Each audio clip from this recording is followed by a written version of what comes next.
Namanda, namanda, namanda, namanda, namanda, namanda, namanda, namanda.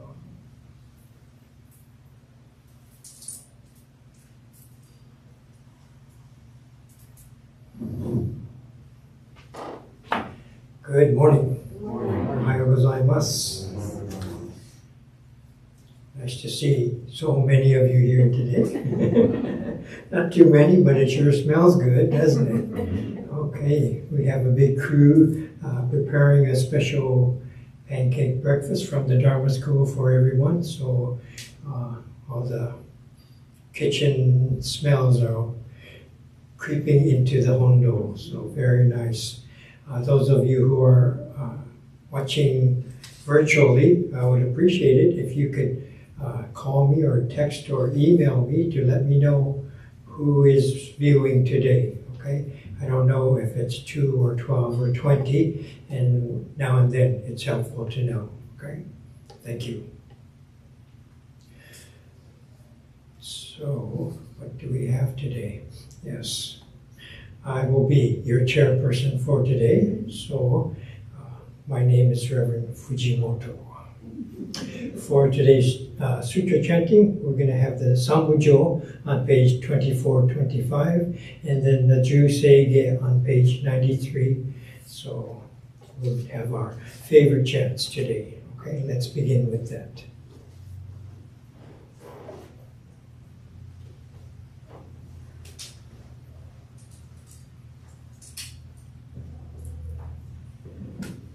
Namanda, namanda, namanda, namanda, namanda, namanda, namanda, namanda.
願意志無浄土志願不満足成不上昇が過保無量故不異大聖衆不再承認具成不上昇が過失上分道妙正長実行空病未消門成不上昇が利欲人少年上映衆門行死具無浄土一生天人知人力縁内公不生無才道少女三不明交際集約難会議知恵言滅死根門永息小悪道通断全注門放送上満足異様の実法日願修十期天保無限一種解放像公正独法上大集中説法非識供養一切物具足修特本願下心上満特異三害用用分無下知通断未不詳安楽営利投資最小損志願薬効果大聖の感動国書天人当人の経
Okay, now we'll have our first katha from the Purple Book, Nembutsu 1 on page 169.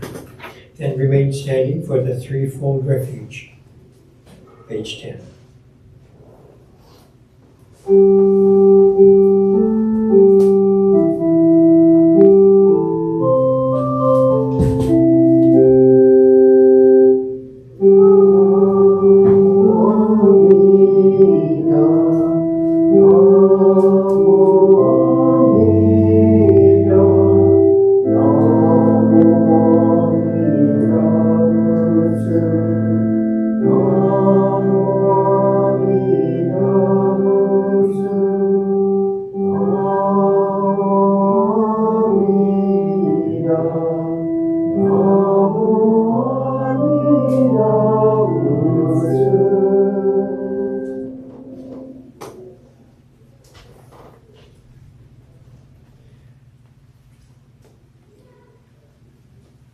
Threefold refuge, page 10. Difficult is it to hear, difficult is it to receive a human form. Now we are living it. Difficult is it to hear the Dharma of the Buddha. Now we hear it. If we do not cross over to the truth in the present life, in what life shall we cross over?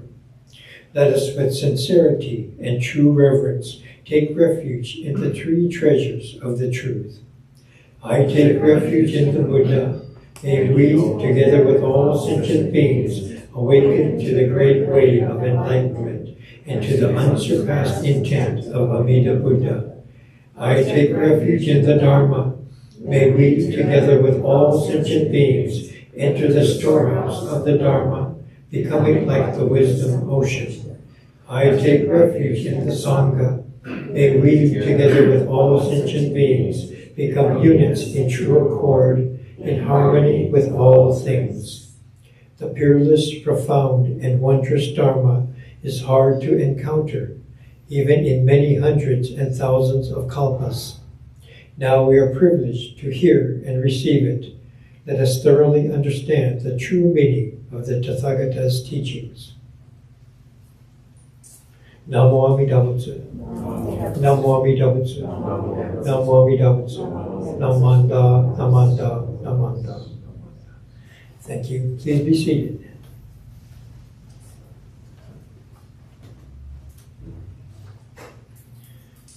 Next, we'll have a Dharma message from our sensei, Reverend Fujimoto. Good morning. Good morning. Oh, one more coming in. So.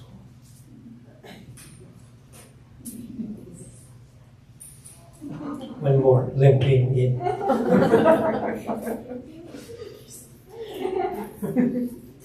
Okay, today we have a special Dharma message to acknowledge and celebrate our Parents' Day, and at the same time to explore the Buddhist thoughts of wisdom and compassion. So for today, I have 3 different stories, and a couple that you're very familiar with.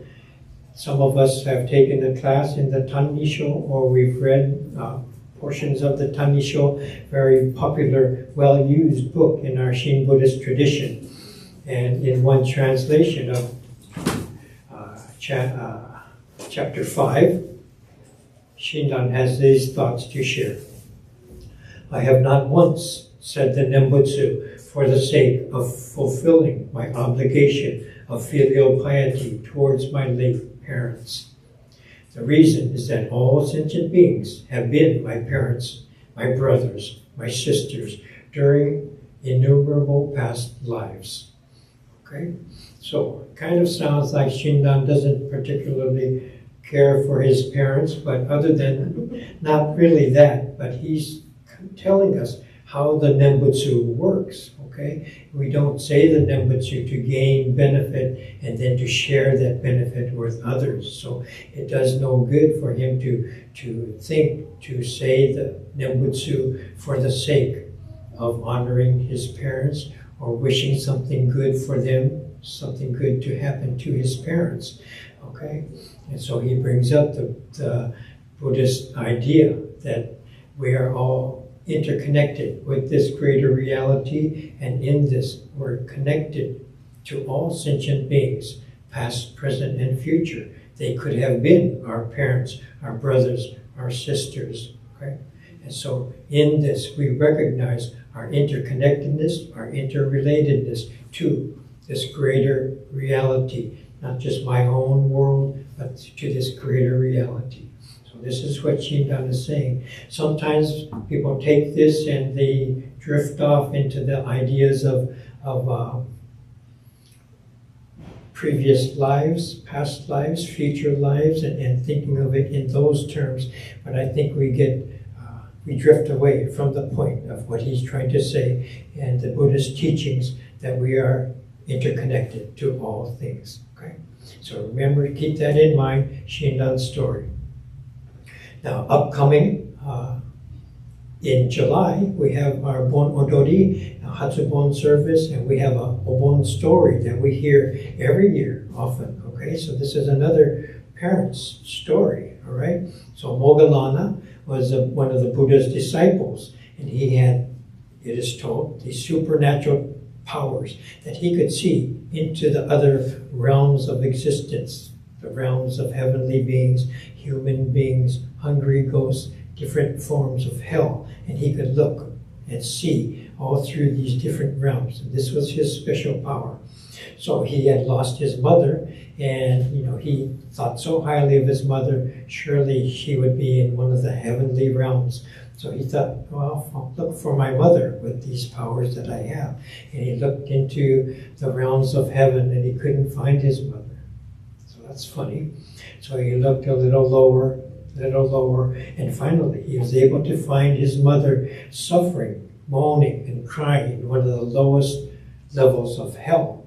And so he thought, how could this be? How could this possibly be? And he asked the Buddha, why is this? She was always thinking of for the best of me and providing for me and doing all these things. And the Buddha told him, because she thought like that, thinking about only her son, that she fell into the lowest realms of hell. She was selfishly thinking about her own family. And so Moggallana was shocked.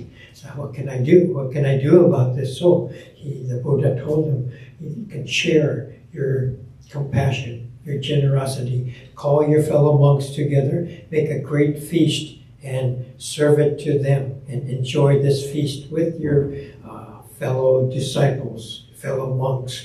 And so he did this, and sharing compassion, sharing generosity, sharing kindness to others. And when he did this, his mother was transported to one of the heavenly realms.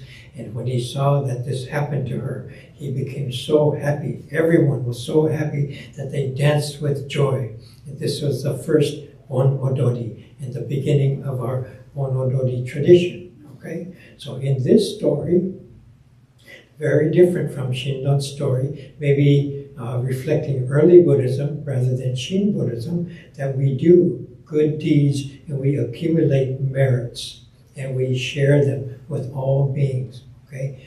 And the bottom line, I think we are sharing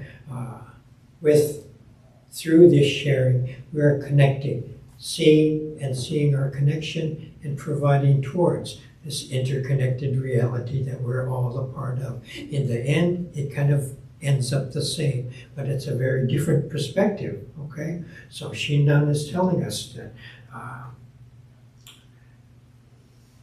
this interconnectedness is something that we don't gain benefit by doing certain practices. And here in the Moggallana story, if we are sharing, if we are generous, we create these good merits that is shared wherever we go, whoever we're connected with. Okay, so very two different aspects of looking at our parents, how merit works, and wisdom and compassion. Okay, so now I have another story. This is by a Buddhist monk.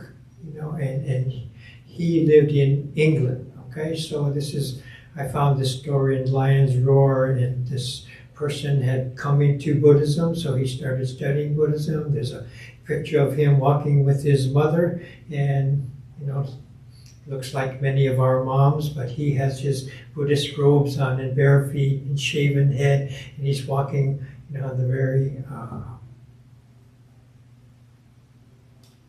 just a little bit of water splashing from the ocean to the beach, walking, both of them walking along there. So mother and son picture that is being shared. And so he said while he was studying, he found this one teaching that the Buddha had said this. Listen to this. If you were carrying your parents around with you their whole lives, your father on one shoulder, your mother on another shoulder, even to the point where they're losing their faculties, excrement is running down your back because they are that incapacitated. Still, you would not repay your debt of gratitude to them. Okay? And he thought this was so powerful image and thought of Buddhist teachings that it really touched him deeply. So he thought about this a lot. It goes on to say, but you could repay the debt if your parents were not virtuous and you established them in virtue. If they were not wise and you established them in wisdom. If they were stingy and you established them in generosity. If they had no faith in the spiritual path and you led them to it. Okay? So to care for your parents, even though they have their limitations, losing their lives, all these things are going on, and he's thinking about these Buddhist teachings. Wow. And he was impacted by this, right? And so he thought he would share this with his mother, that this is what I've learned in looking at the Buddhist teachings. Listen to this, Mom. And so he read this thoughts to his mom, and his mom, in essence, different words, but said, "What a bunch of crap," right? So I didn't want to hear anything to do with it, and he said, "Yeah, my mom keeps me pretty level. I get kind of airy-fairy sometimes, but she brings me back down to earth." And what she was saying is that, why do you talk in terms of being in debt? What could be more wonderful? What could be more satisfying than bringing children into this world and watching them grow? It isn't like a job that you need to be paid for. So she, straightens him up quickly, right? And so he comes back down from his Dharma heaven and back down to earth in a sense. So I thought it was really funny for him to have this exchange with his mother, right? So he goes on to explain his relationship with his mother, and they were not religious people, and what he learned about being good and being sharing and kind and compassion. He learned all these things from his mother, watching how she acted, how she cared for people, her family, her friends, how she interacted at the store with her, people that she knew, all of these things of being virtuous, he learned from his mother. And he talked about this and that, but one example he showed said when he was about 12 years old, okay,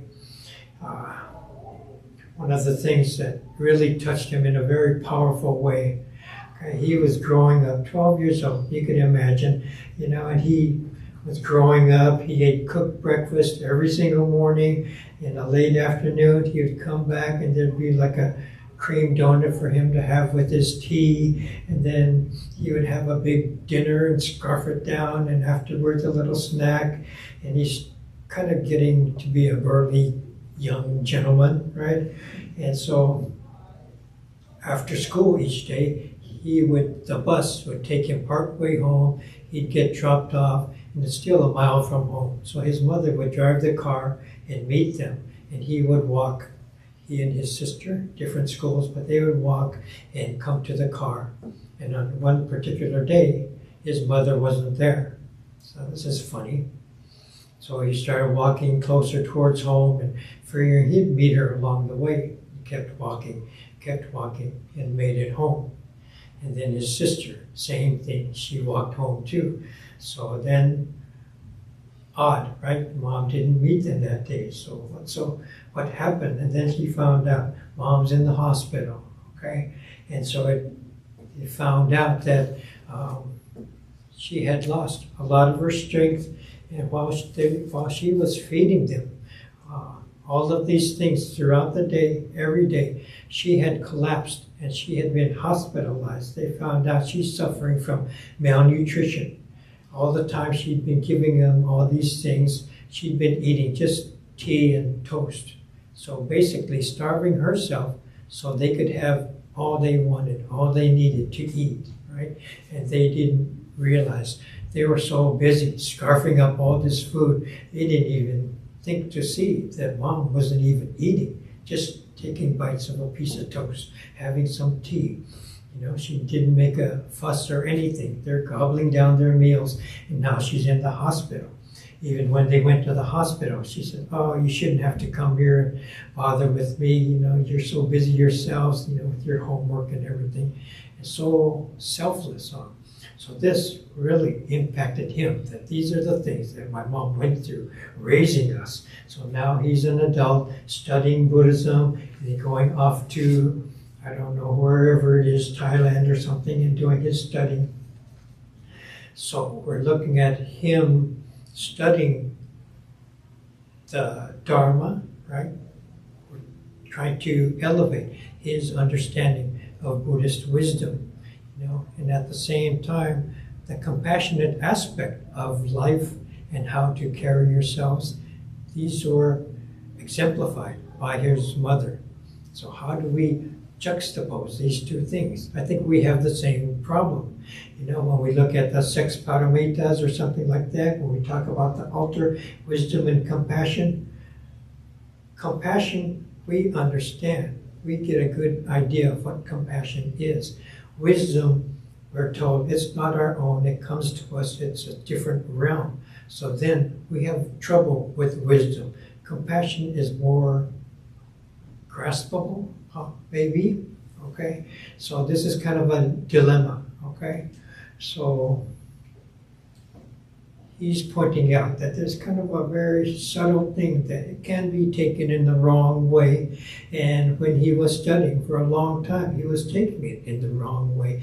He's engulfed in learning about this Dharma, wisdom, and elevating himself, going through the ranks as a novice, becoming a monk, becoming a more recognized monk. And at one point, he wrote a letter to his mom, you know, corresponding regularly, and he's talking about what Shinran had written, you know, that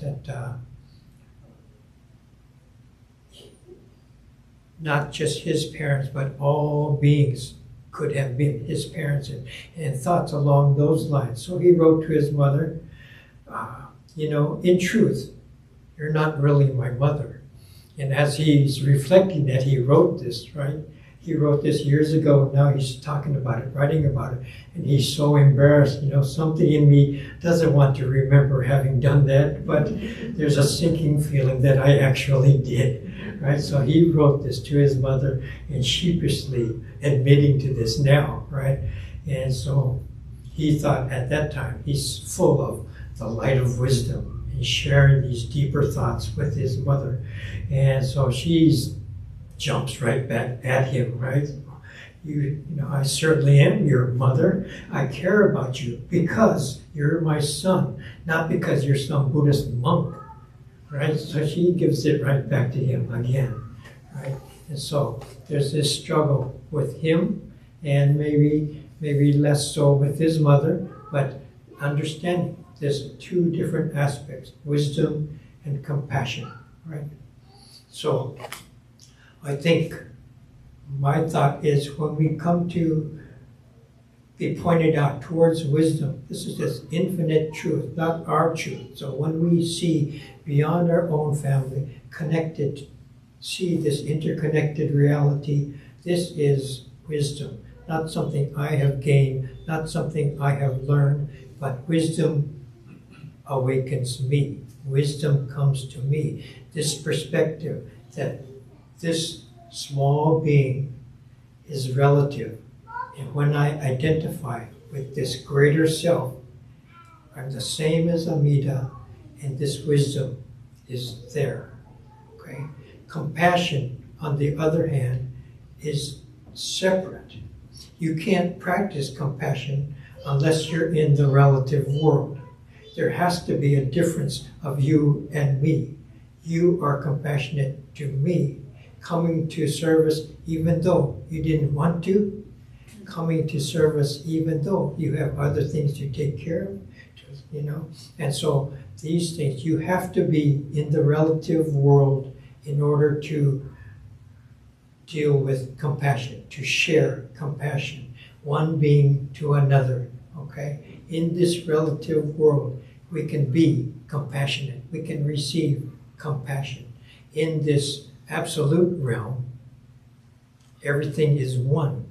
So compassion doesn't function. But there's not either or. They both simultaneously coexist. And this is what we have trouble with. We say, well, which one is it? How do I understand this? And we have to make room for both. This absolute realm and this relative realm coexist. So when we describe the altar, it's easy to see. Wisdom, light, candle, compassion, life, flowers. And we taught this every single Sunday for our whole lives, right? But to put them together, it's not that easy. The absolute and the relative, the infinite, and our own lives come together in this understanding. So we don't stay enlightened. We come back, back and forth, and back and forth, and back and forth, without having gained this wisdom. This life is empty, no matter how much we do, right? So, and this life is empty until we may have this realization. So we go back and forth and back and forth. And both, they kind of cyclically emerge and grow throughout our lives. And this is the life, this is the path of Nembutsu, of Buddhism. Okay? So I think this is very important to recognize and remember, and maybe it'll give us a different kind of foundation and appreciation. We're not often asked to read Shindan's words, and what does it mean? You know, if we stay in the absolute realm, we kind of get it, but how do we deal with it, right? What do we do with that truth? And in compassion, everybody acts compassion. You learn that joining the Boy Scouts, but what does that have to do with wisdom? And it plays out all the time, all the time. One more example of it, you know, there have been a number of funerals, and a number of times, even this year, you'll hear children, young adults getting ready for a funeral, and they'll say, well, we want to have it in such and such a manner because these were mom's last wishes. And they elevate mother, and they want to honor her by doing what she had. Maybe she had written a note, maybe she had said something, she would like to have this kind of funeral, and it doesn't mean she was never wrong her whole life. What if she's wrong about that, right? And what do you do with it? What do you think about that? So, you know, is it the best thing to honor your mother's final wishes? Or, you know, sometimes they think, oh, I don't want to be a bother, you know, don't have a funeral for me, and it's okay, it's okay. But other people, they want to thank mom. They want to say goodbye. They want to have this opportunity. And through this, they are taught these deepest truths of life and death. And to deny this to everyone, to all her friends, by not having a service, say, this is what mom asked for, you know, is that the best thing or what, right? So wisdom or compassion. We are struggling with this in a very real way. When we come to services, when we come to many of our choices and decisions, right? We have to come to some kind of understanding how they play, how they relate to each other, how they interact and impact our own lives. So all of this is very important, okay? right? It's hard to tell a family, well, this may be true, but maybe you want to consider all these other people who would like to honor and appreciate your mother. This is very important too, right? So this is one of the reasons when I tell people, Shotsuki time, funeral time, we honor our parents, but they are recognizable aspects of the infinite, right? We recognize mom and dad, but through them, grandma, grandpa, 5th, 6th generation, we don't even know their names or know their faces. They become Amida, the infinite. So we move from the infinite to the relative. Okay, very good. Thank you. Please join me in Gassho. Namo Amida Butsu. Namo Amida Butsu. Namo Amida Butsu. Namo Amida Butsu.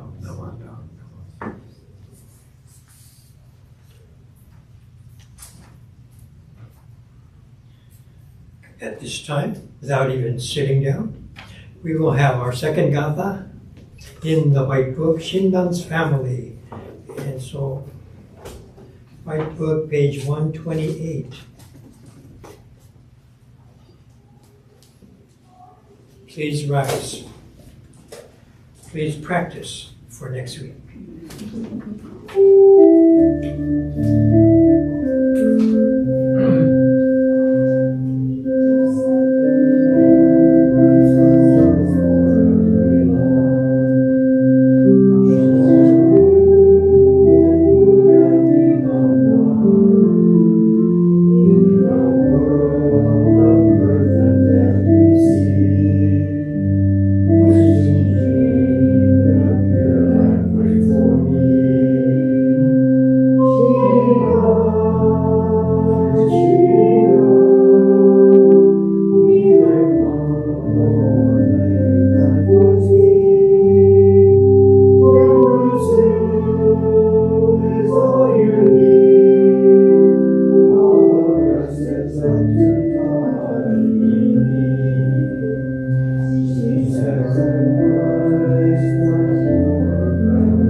One more time. No. Please join me in Gassho. Namo Amida Butsu. Namo Amida Butsu. Namo Amida Butsu. Namanda. Namanda. Okay, please be seated. Okay, we'd like to thank everyone who helped with all the service needs, preparing the altar, wonderful flowers, and video setup and all of that. Also Naya. And so we also have refreshments that are being prepared in the kitchen, so we appreciate that as well. Do we have any newcomers that I can't see out there in our vast audience? Okay, a few announcements. Next week, the 21st, is our Gotan-e service the birth of Shinran Shonin. So again, that's a special service for the month of May. And there's a few other things I would like to point out. On the 20th, next Saturday, there's something called Story Circle. And it's put on by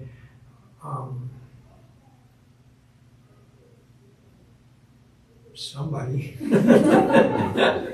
Her name slips my mind right now. Story Circle. We've been working on it. We had a rehearsal just last week, and a number of different people. It's like an hour-and-a-half program, different interviews of people, Asian American, Pacific Islander, identity. You know, we have spiritual leaders and musicians and all these things that are participating, and I've been asked to participate. So I'm part of this presentation, and there are tickets available. If you look at Story Circle, they're only available till the 17th, so you might want to take a look. Brenda Aoki Wong, she's a storyteller, and Mark Izu is a jazz musician, and this is the third annual presentation of this thing called Story Circle. So please look that up in Google, and you can find out a little bit more about it. And I'm very appreciative that they are including me to do one of the. I'm going to do the Sambujo and some of the explanation of the Sambujo. Okay. On the final weekend is our Memorial Day cemetery visitations, and on Saturday are the cemeteries in the local area for our Alameda temple. So look at your Upaya bulletin for the schedule. You can join us there at the cemetery.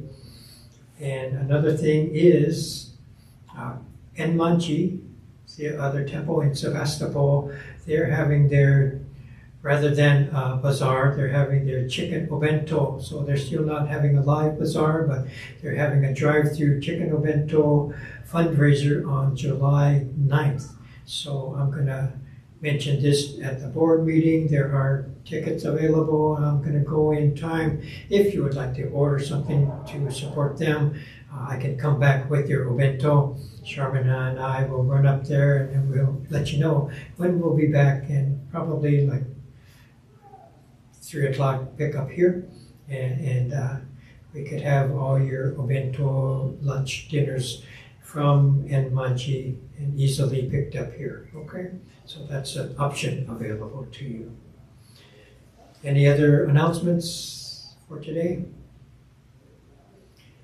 Okay, hopefully everyone's able to stay and enjoy the pancake breakfast provided. It's very nice to have the Dharma School and the staff and the family and friends all chipping in to make an effort to provide this in a special way for the Dharma School to appreciate the temple as a whole. So I admire them for this effort. So we will close, and I'll join me in Gassho and check and see if we can come up to Oshoko. Namo Amida Butsu. Namo Amida Butsu. Namo Amida Butsu. Namanda, Namanda, Namanda.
Yeah.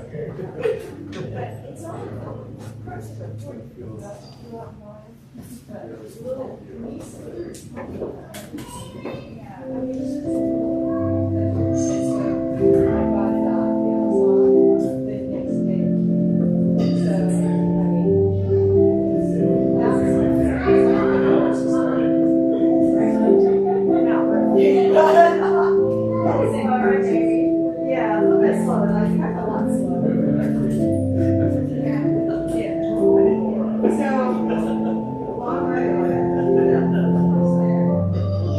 long way.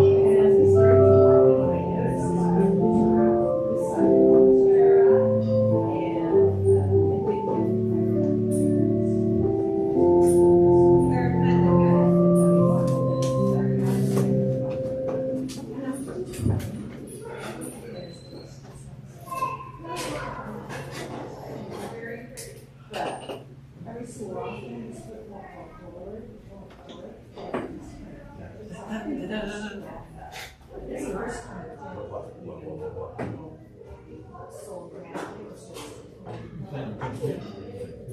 Right, it was so numb. So then in my head, I know now, so my clothes like this. Really, your feet does that, right? All it sounds, but